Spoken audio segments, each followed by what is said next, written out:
उनसे ये प्रश्न करना है कि आपने जो पीछे वायदे किए महंगाई पर, बेरोज़गारी पर, उस पे आपने क्या किया।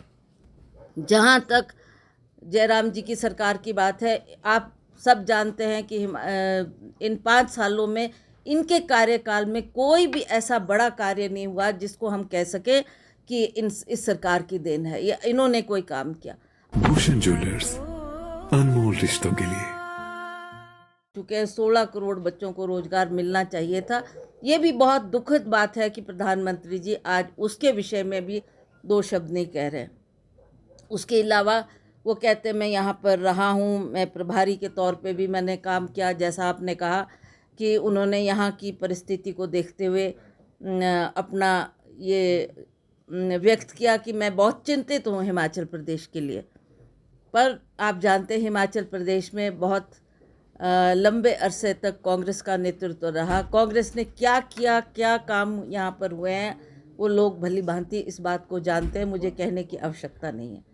जो भी आप विकास देख रहे हैं वो कांग्रेस पार्टी की जब जब सरकार रही उन्हीं की देन है और उन्हीं की वजह से हिमाचल प्रदेश में ये विकास के कार्य हुए हैं। आप एक साधारण व्यक्ति से भी बात करेंगे तो वो भी कहेगा कि अगर चाहे शिक्षा के क्षेत्र में, स्वास्थ्य के क्षेत्र में आप सड़कें देखें, ये तब कार्य हुए हैं जब कांग्रेस की सरकारें रही हैं। तो कांग्रेस की सरकार ने अभूतपूर्व कार्य हिमाचल प्रदेश में किए हैं और मुझे बहुत गर्व है इस बात का कि हमारी जब भी हमारी सरकार बनी और माननीय वीरभद्र सिंह जी मुख्यमंत्री बने तो उन्होंने हिमाचल प्रदेश के उत्थान के लिए बहुत काम किया है। जो चाहे वो दूर दराज का क्षेत्र है, चाहे दुर्गम से दुर्गम क्षेत्र है, 60 साल से लोग डोडरा क्वार जैसे क्षेत्र सड़कों से नहीं जुड़े थे। ये कांग्रेस की देन है कि उन्होंने डोडरा क्वार जैसे क्षेत्र में सड़कें पहुंचाई। हमारे दुर्गम क्षेत्र भरमौर में अगर आप जाएं, आज वहाँ भी आप देखेंगे कि शिक्षा के क्षेत्र में कितना विस्तार हुआ है, शिक्षा के क्षेत्र में कितनी उन्नति हुई है, कितनी तरक्की हुई है। जब जब भी वो दौरा करते थे तो उन्होंने लोगों की मांगों के मुताबिक 10+2 स्कूल कितने दिए और उसके अलावा भी जहाँ मांग आई कि हमको कॉलेज चाहिए वहाँ पर कॉलेज दिए गए। उसी तरह से स्वास्थ्य के क्षेत्र में भी आप देखेंगे कि हमारे केंद्र में जब सरकार थी तो केंद्र में हमारे स्वास्थ्य मंत्री के पास माननीय मुख्यमंत्री राजा वीरभद्र सिंह जी गए और उन्होंने कहा कि हमारे कुछ पिछड़े हुए क्षेत्र है, चाहे चंबा का क्षेत्र है, चाहे सिरमौर का क्षेत्र है, हम चाहते हैं कि आप हमको मेडिकल कॉलेज वहाँ के लिए दें। तो केंद्र की सरकार ने, उस वक्त हमारे प्रधानमंत्री डॉक्टर मनमोहन सिंह जी थे और उन्होंने हिमाचल प्रदेश के लिए कितने मेडिकल कॉलेजेस दिए वो जनता जानती है, लोग जानते हैं। और मुझे याद है कि हमने नेर चौक में भी उनसे मांग की। नेर चौक एक ऐसे जगह है मंडी जहाँ के दूर दराज के क्षेत्र भी लोग अपने उपचार के लिए आया करते थे, पर ऐसा मनमोहन सिंह जी की देन है।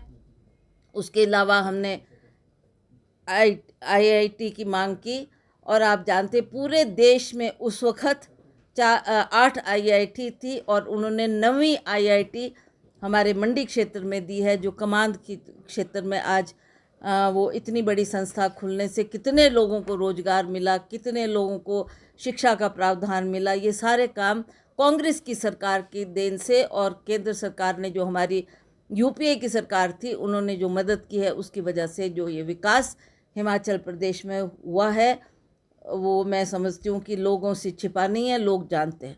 आज प्रधानमंत्री मोदी जी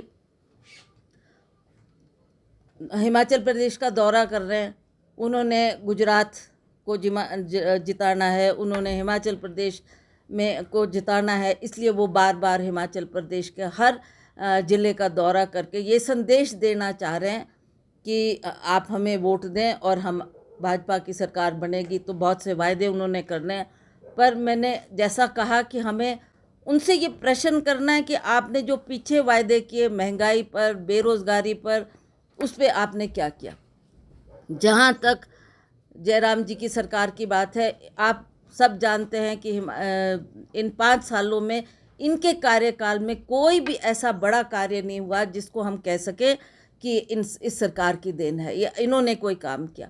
अब जब इनको लग रहा है कि हम इलेक्शन के बहुत नज़दीक पहुंच चुके हैं, तब ये ऐसे ऐसे वायदे कर रहे हैं, लोगों की भर्तियां की जा रही है, वो भर्तियां भी वो भर्तियां हैं जो कि चुने हुए लोगों को दी जाती है, जो इनके पार्टी से संबंधित है, उन्हीं लोगों को चुन चुन कर उसमें रखा जा रहा है। इन्होंने अगर चाहते तो 5 सालों में बहुत कुछ कर सकते थे, पर हमें निराशा है कि इन्होंने 5 साल में कुछ भी कार्य हिमाचल प्रदेश की सरकार ने ऐसा नहीं किया।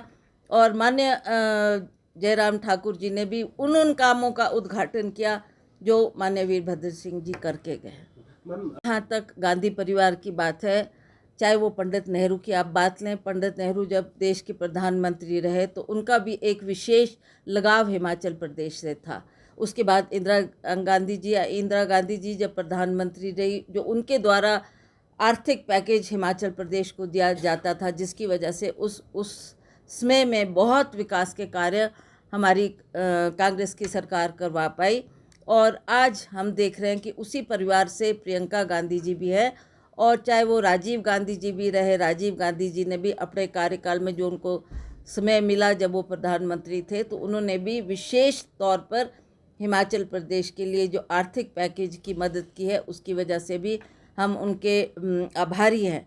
और आज प्रियंका गांधी उसी परिवार से संबंधित है, वो आज आ रही है, और हम समझते हैं कि बहुत लोग उनको सुनना और देखना चाहते हैं। तो एक बहुत बड़ी रैली कल हमने सोलन में आयोजित की है, जिसको वो संबोधित करेगी। और जैसा आप देख रहे हैं कि हमारे किसान है, बागवान है, बहुत सी समस्या है जो 4 साल में इस सरकार ने नहीं की, तो हमें लगता है कि अवश्य इसके ऊपर सोच किया जाएगा, और हमारे किसानों और बागवानों के लिए कुछ ना कुछ सोच करके हम उनको आश्वासन देंगे, ताकि आने वाले समय में हम कांग्रेस की सरकार बना के उन कामों को पूरा करेंगे।